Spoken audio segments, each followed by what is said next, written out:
کرتے ہیں. سن لو اے میری قوم کے جوانوں, اپنے آپ کو تباہ نہ کرو, اپنے آپ کو برباد نہ کرو, خدا کے لیے اپنی جوانی پہ رحم کرو. جوانی کا سرمایہ دنیا کی دولت دے کر بھی نصیب نہیں ہو سکتا. خدا کے لیے گندگی مت دیکھو, آنکھوں کی حفاظت کرو. ایک حدیث پاک سنو, بہت لطف آئے گا.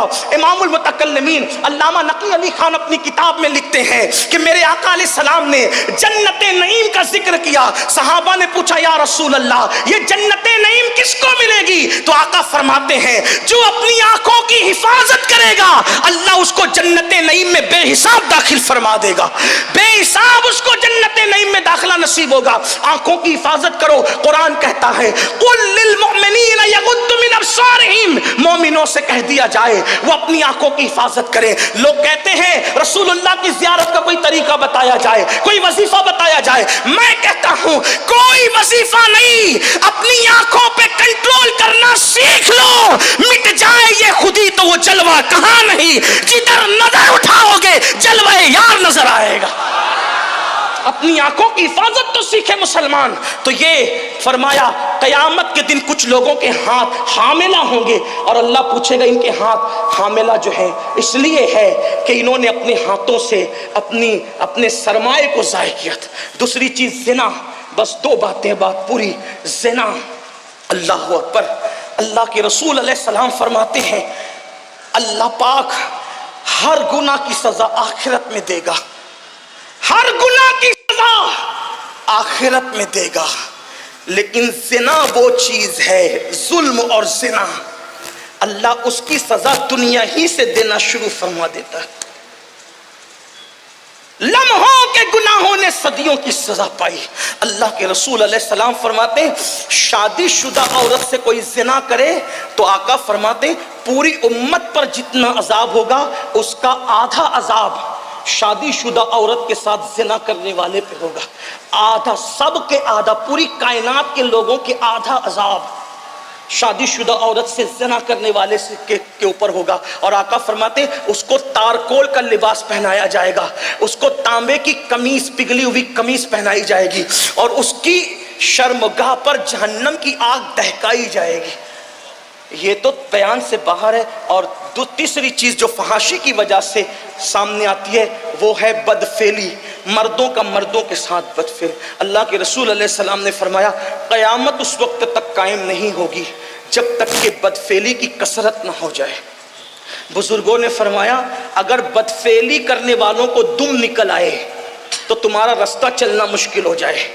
بدفعل وہی نہیں ہے جو آخری اینڈ تک پہنچتے ہیں, دیکھنے والے بھی بدفعلی میں شامل ہے, مصافحہ گندی نیت سے کرنے والے بھی شامل ہے, گلے ملنے والے بھی گندی نیت سے, جو شہوت کے ساتھ گندی نیت سے ایک دوسرے سے ملتے ہیں. بلکہ اب تو بائک پر 4-4 5-5 ایسے چپک کر کے بیٹھتے ہیں کہ الامان والحفیظ, اس کا کوئی تفسیرہ نہیں. بزرگ بھی ہے, بچے بھی ہے, خواتین بھی سن رہی ہوگی, لیکن بس اتنا کہتا ہوں ایک حدیث سن لو دل کے کانوں سے. کل دوستی کی جاتی تھی ایک دوسرے کے سپورٹ کے لیے, کل دوستی کی جاتی تھی محبت کے لیے, آج خوبصورت لڑکوں سے دوستی کی جا رہی ہے. بلکہ قیامت کی نشانیوں میں سے ایک نشانی یہ ہے, میرے آقا فرماتے ہیں کہ لڑکوں پر ایسی غیرت کی جائے گی جیسے منگیتر سے غیرت کی جاتی ہے, منگیتر کے معاملے میں غیرت کی جاتی ہے. تو آج دوستیاں خوبصورت لڑکوں سے ہو رہی ہے تاکہ نظر کو, کچھ لوگ جو بہت زیادہ تقوی کا لبادہ اوڑے ہوئے وہ نظر سے اپنی تسکین کرتے ہیں, کچھ ہاتھ ملا کے کرتے ہیں, کچھ گلے مل کے کرتے ہیں, اور آخری سٹیپ تک جو پہنچتے ہیں وہ تو اللہ کی پناہ,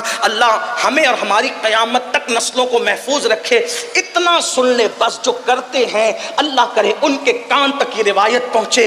اللہ اکبر. میرے آقا فرماتے ہیں کہ جو مرد کسی مرد پر بدفعلی کرتا ہے تو اس وقت حالت یہ ہوتی ہے کہ اللہ کا عرش کانپ جاتا ہے, خدا کے عرش پر کپ کپی طاری ہو جاتی ہے, اور قریب ہوتا ہے کہ اللہ اس پر عذاب نازل کرے. تو فرشتے آسمانوں کا کنارہ پکڑ کر قل ہو اللہ کی تلاوت کرنے لگتے ہیں, اور جب تک کہ وہ تلاوت نہیں ترک کرتے, نہیں چھوڑتے, اس وقت تک جب تک خدا کا غضب ٹھنڈا نہ ہو جائے. جانور بھی یہ فعل نہیں کرتے, جانوروں میں صرف ایک جانور ہے جسے سور اور خنزیر کہتے ہیں، وہی یہ فعل بد کرتا ہے۔ شیطان نے سب سے پہلے یہ فعل سکھایا۔ میرے آقا علیہ السلام نے یہاں تک فرمایا جو بدفعلی کرنے والا، لواطت کرنے والا مرے گا، ایک لمحہ بھی قبر میں نہیں گزرے گا، اللہ ایک فرشتہ بھیجے گا جو پرندے کی شکل کا ہوگا، وہ اس کو اٹھائے گا اور اٹھا کر کے وہاں لے جا کر اس کو پھینک دے گا جہاں قوم لوط پر عذاب آیا تھا، اور وہ انہی کے ساتھ جہنم میں جلے گا، اور اس کا چہرہ قیامت کے دن سور کی شکل میں ہوگا۔ اللہ اکبر۔ یہ بھی میرے آقا فرماتے قیامت کے دن آدھے دھڑ والے یعنی بغیر سر کے بچے آئیں گے۔ اللہ فرمائے گا تم کون ہو؟ تو وہ کہیں گے کہ ہم وہ لوگ ہیں کہ ہمارے باپ نے بدفعلی کی تھی کسی مرد کے ساتھ اور کسی مرد کے پیچھے کے مقام میں ہمیں ڈال دیا تھا، آج ہمیں بدلہ چاہیے کہ اس نے ہمیں بغیر قصور کے کیوں دنیا سے آنے سے روکا۔ تو اس وقت اللہ فرمائے گا اس کو منہ کے بل گھسیٹتے ہوئے لعنت کرتے ہوئے جہنم میں لے کر کے جاؤ، دنیا ہی سب کچھ نہیں ہے، فحاشی کا خاتمہ کیا جائے۔